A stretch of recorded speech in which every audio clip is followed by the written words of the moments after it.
An urban forest is defined as a collection of trees and shrubs that is found within a city, town, and suburb, and that includes the trees in your backyard. And each and every one of those trees is helping improve the environment for us and the ecosystem as a whole. The organization LEAF, which stands for Local Enhancement and Appreciation of Forests, has been working for the past 15 years to help strengthen that urban forest.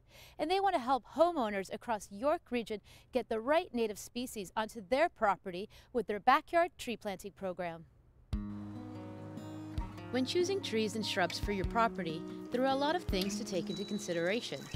As part of the backyard tree planting program, a trained arborist will do a site visit to your property to determine what tree will grow best in that location, depending on factors such as the size of your yard, how much room the tree will have for its roots and its canopy, how much sunlight will it receive, is the ground predominantly dry or wet, and what type of soil will it be growing in. So this is maybe LEAF really values the opportunity to come in and help out these neighborhoods reestablish a canopy. And it's really important to have an arborist help you on this one because once this soil is cleared, they do take away the topsoil. So not all trees will do well in these areas. So it's really helpful to have the arborist come in and explore the options that you have for your backyard and establish those trees early, because we do want to build up a canopy cover for everybody to share for the environmental benefits and to provide the shade and a nice breezy backyard.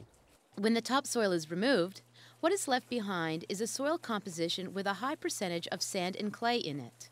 Well, the clay tends to be a compacted clay soil, so there's kind of less air holes and less kind of micro pores for the water to get through. So we need to make sure that we plant a tree that has a strong root system that will get through and be able to thrive in that soil.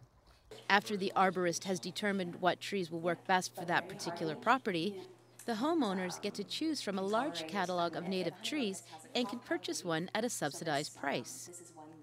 LEAF will also plant your trees and shrubs, but this only occurs during either the spring or fall. Both of those times are times when the root system, you can minimize the stress on it. So if you plant a tree in the summertime, it's really warm and stressful for a tree.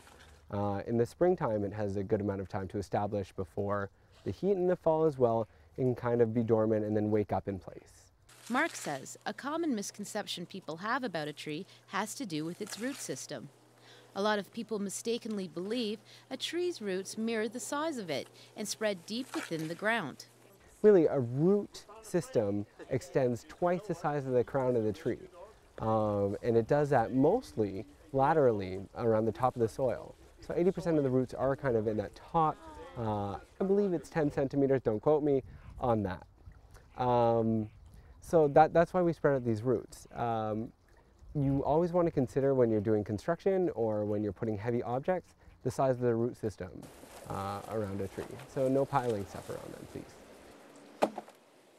LEAF will only plant native species for a variety of reasons. Not only are these trees and shrubs adapted to our climate and soil conditions, but many native species of flora have symbiotic relationships with native species of fauna. And if one was to become increasingly rare, it may lead to the demise of the other.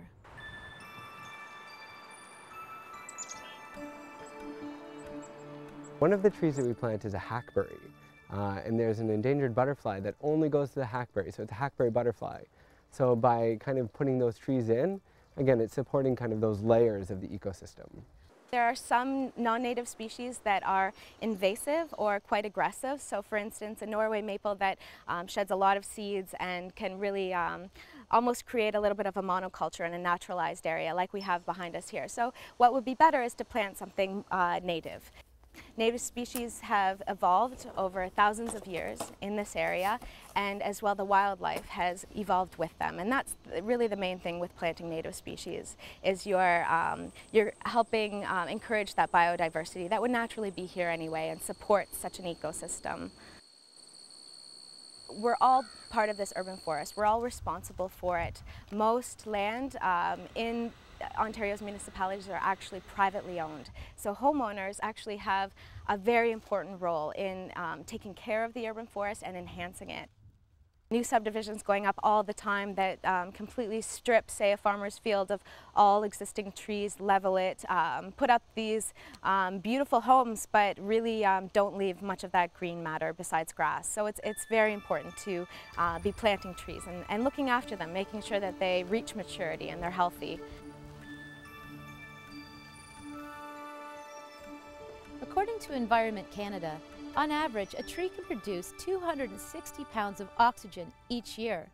And another report done by the Conservation Fund has calculated that a single tree can sequester approximately 1 ton of carbon dioxide over its lifetime. So by planting a tree in your yard, you're not only increasing the aesthetic value and providing much needed habitat for local fauna, you're also helping the respiration system of the entire planet, and that's pretty cool. To learn more about LEAF and their backyard tree planting program, you can visit us online at www.rogerstv.com/A Greener York.